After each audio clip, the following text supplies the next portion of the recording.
Shalom Bapak Ibu yang terkasih, selamat pagi. Pagi hari ini kita akan mulai hari kita dengan membaca renungan. Dan pada pagi hari ini saya akan bawakan renungan untuk kita semua yang berjudul Hidup ini singkat, mari menghitung hari. Saya ambil dari pembacaan kita hari ini dari Mazmur pasal 90, yaitu Mazmur yang subjudulnya adalah Doa Musa, Abdi Allah. Saya mulai baca dari ayat 1. Tuhan, Engkaulah tempat perteduhan kami turun-temurun. Sebelum gunung-gunung dilahirkan dan bumi dan dunia diperanakkan. Bahkan dari selama-lamanya sampai selama-lamanya, Engkaulah Allah. Engkau mengembalikan manusia kepada debu dan berkata, kembalilah hai anak-anak manusia, sebab di matamu 1000 tahun sama seperti hari kemarin apabila berlalu, dan atau seperti suatu giliran jaga di waktu malam. Engkau menghanyutkan manusia, mereka seperti mimpi, seperti rumput yang bertumbuh. Di waktu pagi berkembang dan bertumbuh, di waktu petang lisut dan layu. Sungguh kami habis lenyap karena murka-Mu, dan karena kehangatan amarah-Mu kami terkejut. Engkau menaruh kesalahan kami di hadapan-Mu, dan dosa kami yang tersembunyi dalam cahaya wajah-Mu.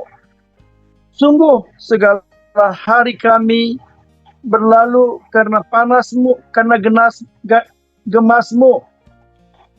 Kami menghabiskan tahun-tahun kami seperti keluh. Masa hidup kami 70 tahun, dan jika kami kuat 80 tahun.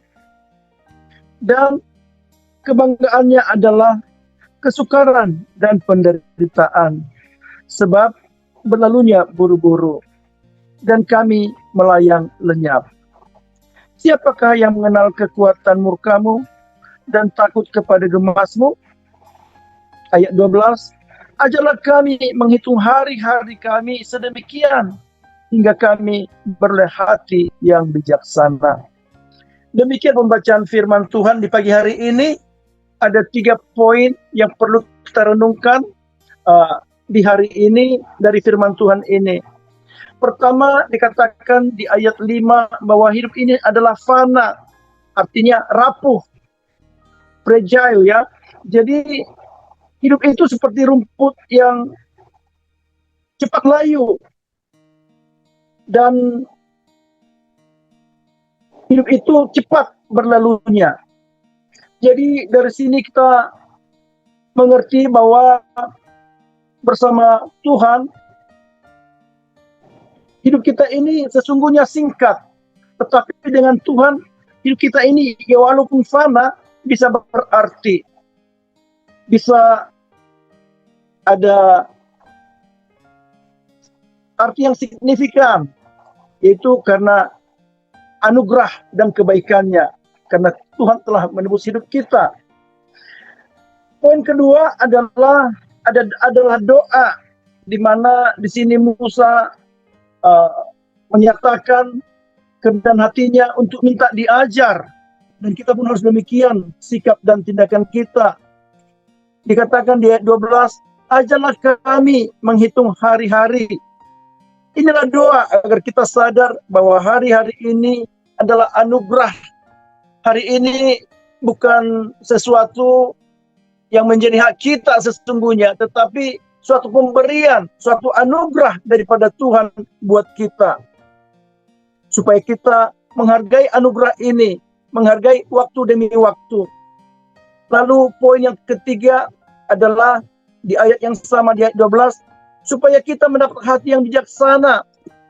Hati yang bijaksana adalah hati yang mau menggunakan waktu untuk berinvestasi dalam kekekalan. Sehingga yang kita lakukan adalah hal-hal yang berbau kekekalan, yaitu melakukan kehendak Tuhan dalam hidup kita. 3 poin ini, Bapak Ibu yang terkasih, adalah hal-hal yang harus kita terapkan dalam kehidupan kita sehari-hari.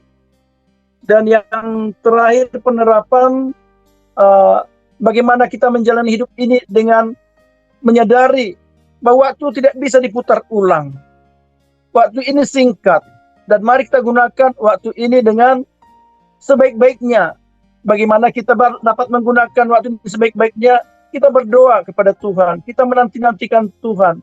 Dalam hubungan intim kita kepada Tuhan, kita minta bagaimana kita ini, apa yang harus kita lakukan, dan bagaimana waktu-waktu kita melakukannya, dan dengan cara-cara yang seperti apa. Dengan demikian, waktu yang sama yang kita miliki setiap orang di bumi ini adalah 24 jam. Kita gunakan atau kita syukuri waktu yang 24 jam ini sehari untuk kita dapat menyenangkan hati Tuhan. Dan juga mari perbaiki hubungan-hubungan dan kejarlah hal-hal yang bernilai kekal. Demikian renungan singkat kita di pagi hari ini, Bapak Ibu yang terkasih. Mari kita berdoa. Haleluya. Bapa Surgawi, kami bersyukur Engkau memberikan kepada kami hari-hari yang baru, kesempatan-kesempatan yang baru. Kami sehat, kami dapat bergerak, kami dapat melayani, kami dapat berpikir, kami dapat melakukan apapun hari ini dengan baik. Semua itu karena anugerah yang daripada Tuhan. Bukan kekuatan kami, bukan karena hak kami, tetapi pemberian Tuhan semata-mata. Dan waktu-waktu ini adalah waktu-waktu yang berharga. Berkati kami Tuhan, tolong kami Tuhan, supaya kami dapat menggunakan waktu-waktu ini dengan bijaksana. Apapun yang kami lakukan, supaya Tuhan menuntun kami. Kami tidak bisa berlaku benar Tuhan, tanpa Tuhan yang menuntun kami. Karena itu kami menanti-nantikan Engkau, untuk apa yang harus kami lakukan setiap hari dan setiap saat. Terima kasih Bapak, berkati semua jemaat-Mu, berkati kami semua Tuhan, hamba-hamba-Mu yang pada pagi hari berdoa bersama-sama, supaya kami tahu juga Tuhan, apa jadwal-jadwal Tuhan. Kami tahu waktu dan masa, kami juga tahu Tuhan, rencana-rencana Tuhan, gelombang-gelombang Tuhan, sehingga kami tidak terlewatkan ya Tuhan. Terjadi percepatan dalam hidup kami, dan kami berada dalam ketepatan waktu yang benar bersama Tuhan. Terima kasih Bapa yang baik. Bila renungan ini, firman Tuhan ini menjadi pegangan kami, bagaimana kami hidup bersama-sama dengan Tuhan. Terpujilah nama Bapa. Kami bersyukur dan berdoa di dalam nama Yesus Kristus. Kami mulai hari kami ini di dalam nama Yesus Kristus. Haleluya. Amin.